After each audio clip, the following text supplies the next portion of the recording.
Well, by everybody's consent, really, it's been a very, very successful Olympics. But what was the knock-on effect for London, for the tourist venues in London? Some retailers, for example, reported a drop in trade during the Games. Julian Bird is here with us, Chief Executive of the Society of London Theatre, and also Richard Dickinson, who heads up the new West End company, representing hundreds of businesses in the capital's tourist centre. Richard, first of all to you, some people said at times it looked like a ghost town. Although we had all these visitors from overseas for the Olympics, many other people had decided to stay away and Londoners had left town. That's right, certainly, at least initially, there was an impact. We always knew there was going to be a different pattern of trading. We were very encouraged last week when a lot of the athletes and a lot of the other sort of Olympic family started shopping in earnest, and certainly lots of people are enjoying Bond Street and Regent Street and Oxford Street in the second week. So really a bounce back.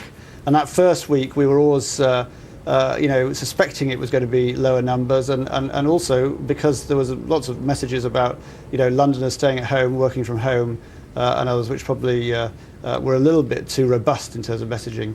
So, I mean, Julian, do you think people were almost driven out of London and that was kind of counterproductive? I don't think driven out. I think there were several factors. One, the sports tourists hadn't actually arrived in London yet. Equally, we didn't have the sort of normal tourists that shop heavily or go to the theatre. But I think once people realised that the transport infrastructure really held up, they came back in. And the last week and the end of the first week of the Olympics was very strong for us. I suppose what happens when there's an Olympics in any city is that you get the sports fans, but pretty much everybody else from around the world stays away because they know there's an Olympic Games on and they don't really want to be there for that fortnight. That's a well understood phenomenon. I think what we're looking forward to right now is the fantastic PR that the UK has received. Over 4 billion people watching this fantastic event over the last 2 weeks, and that really will pay dividends, both from a point of view of investment into the UK and also gives a great boost to our confidence about organising one of the largest events in the world, and people realise that and they understand that, and that will help investment, not to mention the tourism, which we're looking forward to over the next 4 years. But Julian, that is quite intangible, isn't it? I mean, that's a hope that it will have that sort of knock-on effect, the PR glitz from what's been achieved here.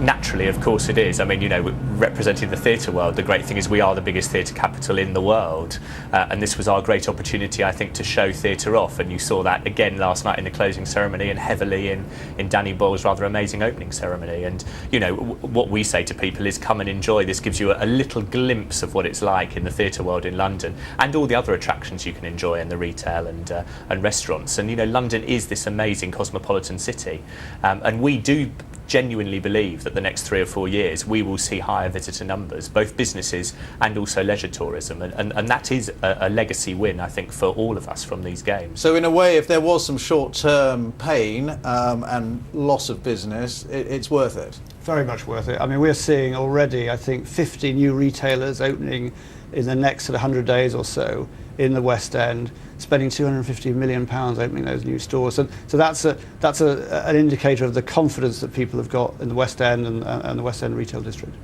Do you think there was a sort of the success in just staging the game so well, so smoothly, with such an atmosphere? Does that give London a kind of confidence as well?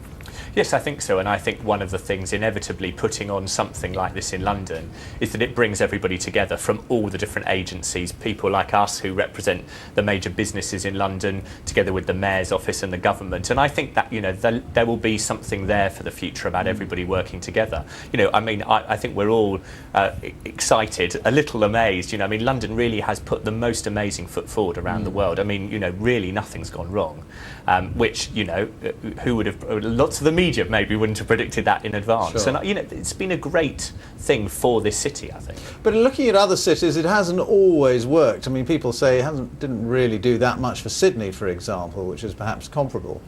Yeah, but I think it is comparable in a way, but it's also not where London is. And I think the global audience that has seen this fantastic celebration of sport will be encouraged and enticed just by virtue of the great show we've given. And London has a unique appeal, and it's a unique destination. And so I think that is slightly different. Sydney's a long way from anywhere in many respects, and so all those cities have different circumstances. And actually, that's part of the part of the issue is trying to figure out the sort of so-called legacy effect, the benefits for businesses and others. It's quite difficult because everyone's different, and often it's a matter of waiting 3, 4, 5 years down the line before we realise the exact benefits that we've achieved. Okay, well, Richard Dickinson and Julian Bird, many thanks to both of you. Thank you.